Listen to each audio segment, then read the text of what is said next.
This channel does not promote any violent, harmful, or illegal activities. All content provided by this channel is meant for an educational purpose only. Top quality और consistent performance के लिए सिर्फ silver pump नाम याद रखना। গতকালের পর আজও বাতিল একাধিক দূরপাল্লার ট্রেন, চরম দুর্ভোগে পড়েছেন যাত্রীরা। আজ 5টি দূরপাল্লার ট্রেন বাতিল করা হয়েছে। সাঁতরাগাছি রেল ইয়ার্ডে ইন্টারলকিং ব্যবস্থা বিকলের জেরে পরপর 3 দিন ধরে চলছে রেল ভোগান্তি, আর তার জেরেই চরম দুর্ভোগে পড়েছেন যাত্রীরা। এই মুহূর্তে হাওড়া স্টেশন থেকে আমার সহকর্মী সুশোভন রয়েছেন।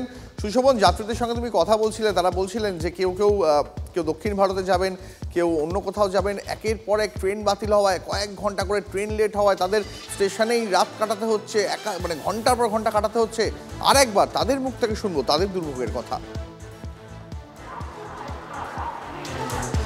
একেবারেই তোমাকে সেই ছবিটা আগে দেখাবো, আর যে ট্রেনের নামগুলো আসছে তারা সেই নামটা দেখতে পারলেও, অর্থাৎ যে ট্রেনে যাবেন সেই ট্রেনটা তারা দেখতে পারলেও ট্রেনের যে কখন টাইম আর কখন যে কোন প্ল্যাটফর্মে দেবে তা বুঝতে পারছেন না। এখানে যারা রয়েছেন তাদের সঙ্গে কথা বলার চেষ্টা করি।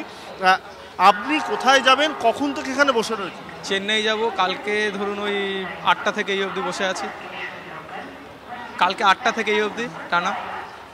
ট্রেনটা কখন দেওয়ার কথা আর কখন দেবে বলছে? কাল রাত 11:45-এ গাড়ি ছিল, এখন 10:45 হয়ে গেছে, বলছে 10:45। সকাল 8:30টায় দেওয়ার কথা ছিল, আবার এখন বলছে 10:45-এ গাড়ি। স্বাভাবিকভাবেই দুর্ভোগ কিন্তু চরমে। আরও একজন রয়েছে, তার সঙ্গে কথা বলার চেষ্টা করব। দাদা, কোথায় যাবেন? চেন্নাই। ট্রেনটা এখনো বলেন? চেন্নাই সেন্টার না, এখনো দেয়নি। দেখো, একের পর এক আমি যাওয়ার চেষ্টা করব আরও যারা রয়েছে তাদের কাছে। এখানে আরও একজন রয়েছে। আচ্ছা, আপনি কোথায় যাবেন? আমি যাব হচ্ছে আপনার ইয়েতে বালেশ্বর, উড়িষ্যা। সেই ট্রেনটা কখন দেবে? কালকেকার ট্রেন ছিল, এখনো পর্যন্ত আসেনি। কোনো কি SMS এসছে কখন দেওয়া হবে? আসছে, ক্যান্সেল হচ্ছে, আসছে, ক্যান্সেল হচ্ছে। 10:40 একটা কথা আছে, 10:40-এ দেওয়ার কথা আছে। স্টিল আমরা কোনো সন্ধান পাচ্ছি না, সুতরাং কিছু বলতেই পারবো না, কারণ পরপর চেঞ্জ হচ্ছে। এই এখন দেখবেন এক্ষুনি এই যে ফলকনামা, আমরা বর্তমানে ফলকনামাতে করেছি। আরও একজনের সঙ্গে কথা বলবো। আপনার কোথায় যাওয়ার আছে? চেন্নাই। সেক্ষেত্রে বুঝতে পারছেন না ট্রেনটা কখন ছাড়বে? ট্রেনটা পরিবর্তনের সময় দিয়েছে 10:40, কিন্তু এখন প্ল্যাটফর্ম নাম্বার এখনো দেয়নি। সুশোভন আমার সঙ্গে থাকো। এই মুহূর্তে দক্ষিণ পূর্ব রেলের মুখ্য জনসংযোগ আধিকারিক, তার সঙ্গে যোগাযোগ করার আমরা চেষ্টা করছি। কিন্তু সুশোভন, যে ছবি দেখাচ্ছিল আমাদের হাওড়া স্টেশন থেকে, হাওড়া স্টেশনে কেউ গতকাল রাত থেকে বসে রয়েছেন। গতকাল রাত থেকে তারা বসে রয়েছেন। কেউ যাবেন ওড়িশা, কেউ যাবেন দক্ষিণ ভারত, চেন্নাই। সেখানে তারা 12 ঘন্টারও বেশি সময় ধরে শুধু স্টেশনেই বসে রয়েছেন। সেখানেই তাদের দিন রাত কাটছে। কখন ট্রেন আসবে তারা কিছুই বুঝতে পারছেন না। সুশোভন রয়েছেন আমাদের সঙ্গে। সুশোভন, যেমনটা তুমি বলছিলে, প্লিজ কন্টিনিউ। দেখো, আরও যারা রয়েছে তাদের সঙ্গে কথা বলার চেষ্টা করব। আচ্ছা, আপনাকে জিজ্ঞাসা করবো কোথায় যাবে? আমরা যাব না, কিন্তু আমার ছেলেরা যাবে। ওরা চেন্নাই যাচ্ছে। ওদের কালকে টিকিট ছিল রাত্রি 11:45। সেই ট্রেন এখনও পর্যন্ত দেখাচ্ছে 10:45, কিন্তু এখনও পর্যন্ত প্ল্যাটফর্ম দেয়নি। আধ ঘন্টা টাইম আছে, আর এখনও পর্যন্ত প্ল্যাটফর্ম দেয়নি। তার মানে তো এখনও পর্যন্ত 10:45-এ যাবে কিনা সেটুকু এখনও কনফার্ম নেই। চেন্নাই মেল, বেরামপুর যাব।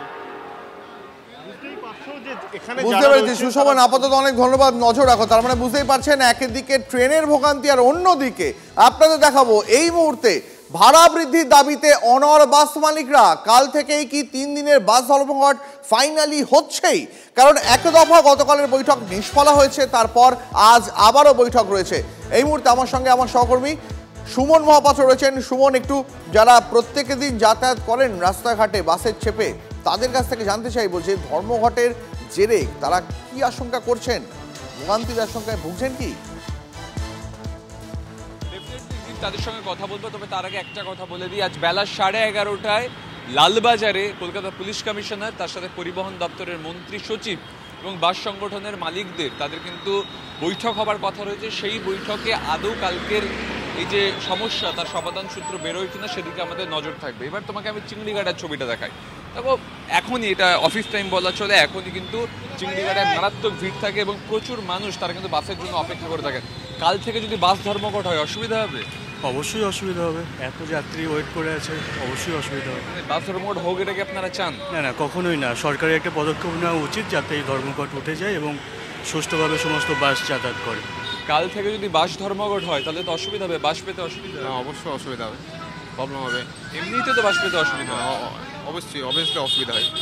অর্থাৎ তুমি বুঝতে পারছো যে যারা রোজ অফিস যাত্রী, যারা কলেজে যান, তারা প্রত্যেকেই বলছেন যে বাস ধর্মঘট হলে ব্যাপক অসুবিধার মুখে পড়তে হবে। এমনিতেই কলকাতার বাস পরিষেবা নিয়ে একাধিক প্রশ্ন রয়েছে, সেখানে যদি বাস মালিকরা এই বন্ধের পথে হাঁটেন, ধর্মঘটের পথে হাঁটেন, তাহলে কিন্তু অসুবিধা হবেই, সেটা অবশ্যম্ভাবী। সেই জায়গায় আজকে বেলা 11:30টার বৈঠক থেকে কোনো সমাধান সূত্র বেরোয় কিনা সেদিকে আমাদের নজর, একেবারে অবশ্যই সেদিকে আমাদের নজর থাকবে। সুমন, আপাতত অনেক ধন্যবাদ তোমাকে। এদিকে পরিবহন দপ্তরের সচিবের সঙ্গে গতকালের বৈঠকে অধরাই সমাধান সূত্র, ধর্মঘট হচ্ছেই, দাবি করছেন পশ্চিমবঙ্গ বাস মিনিবাস মালিক সমিতি। প্রতি মাসে কিছু না হলে পরে যেই হারে বিয়ে নিয়মে কেস চলছে, পার গাড়ি 15 থেকে 20,000 টাকা শুধু কেস ছাড়াতে হবে। মুখ্যমন্ত্রীর হস্তক্ষেপ চাইছে। আমার মনে হয় না মুখ্যমন্ত্রী সবটা জানে। পরিবহন দপ্তর এবং পুলিশ যে হারে পরিবহনের ওপরে, গণপরিবহনের ওপরে বোঝা চাপিয়ে দিচ্ছে, আগামী দিনে পরিষেবা দেওয়া যাবে না। তাই আমরা প্রথম থেকেই এটাকে বন্ধ করার জন্য কিংবা আমাদের সঙ্গে আলোচনার জন্য একটা রাস্তা রেখেছি। মাননীয় মুখ্যমন্ত্রী আমাদের সঙ্গে বসুক, না হলে পরে এখান থেকে সরে আসা যাবে না। 22, 23, 24 আমরা যে পরিষেবা তুলে নেওয়ার জন্যই করেছি। আপনাদের মাধ্যমে প্রত্যেক যাত্রীর কাছে আমরা ক্ষমাপ্রার্থী যে আমরা পরিষেবা দিতে পারছি না। আলোচনার মাধ্যমেই সমাধানের পথ খোঁজার কথা বলছেন রাজ্যের পরিবহন মন্ত্রী স্নেহাশিস চক্রবর্তী। তাদের যে ধরনের অভিযোগ ছিল, প্রশাসনের প্রতি যে অভিযোগগুলো ছিল, সেগুলো যথাসম্ভব সমাধানের আশ্বাস আমরা দিয়েছিলাম। আলোচনার মাধ্যমেই সমাধান হতে পারে। বন্ধ কোনো সমস্যার সমাধানের পথ নয়। সাধারণ মানুষকে বিপর্যস্ত করে, অস্বস্তিতে ফেলে কোনো আন্দোলনের কর্মসূচি গ্রহণযোগ্য হতে পারে না। একটুখানি নিয়ম ব্রেক করলেই সেটা ই চালানের মাধ্যমে বাস মালিকদের কাছে কেস চলে যাচ্ছে। মূলত এগুলো নিয়ে তাদের অভিযোগ ছিল। আমরা অনেকগুলো পথ তাদের বলেছি। বাস মালিকদেরও বলা হয়েছে যে আপনারা ড্রাইভার কন্ট্রাক্টরকে কাউন্সিলিং করুন, যাতে তারা নিয়ম মেনেই গাড়ি চালায়। ধর্মঘট কখনো কোনো সমস্যার সমাধানের পথ হতে পারে না। ক্লাস 10 ও ক্লাস 12 এর পরীক্ষা শেষ, রেজাল্ট আউট। এরপর কি পড়বেন, কোথায় পড়বেন, সুলুক সন্ধান এখন হাতের মুঠোয়। TV9 বাংলা এডুকেশন এক্সপো 2025, কলকাতার সবচেয়ে বড় এডুকেশন এক্সপো। ডিগ্রি না ডিপ্লোমা, কোন কোর্স করবেন, কিভাবে প্ল্যান করবেন নিজের ক্যারিয়ার, সব প্রশ্নের উত্তর একটাই। TV9 Bangla education expo.